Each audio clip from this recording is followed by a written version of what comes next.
So good morning, Air Sports USA. We have Bertus here. Now Bertus is a skydiver. He has never flown a paraglider wing, is not a paramotorist, but he's helping us out with some filming today.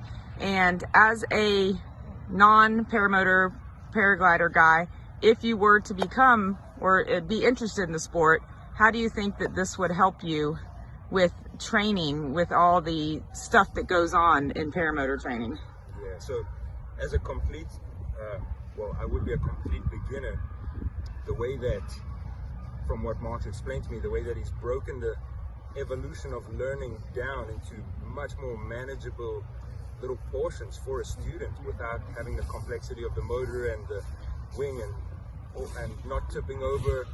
That's a lot in the beginning, you know, so the fact that he's been able to isolate just specific skills to something like this, to me, it's a fantastic idea. I think it's a really amazing idea for the student to be able to focus on just one skill at a time, and then gradually, as they get comfortable, begin adding more and more of the complexity of the total, system.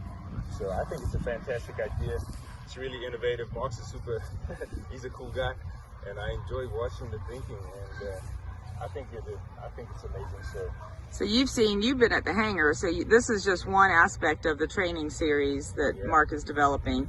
You've seen all the 4 stages from the very beginning to moving on up, and that's something, if you were to, not that you are, but if you were to ever decide to take up paragliding, paramotoring, powered paragliding, that's something you appreciate in a course. I like it.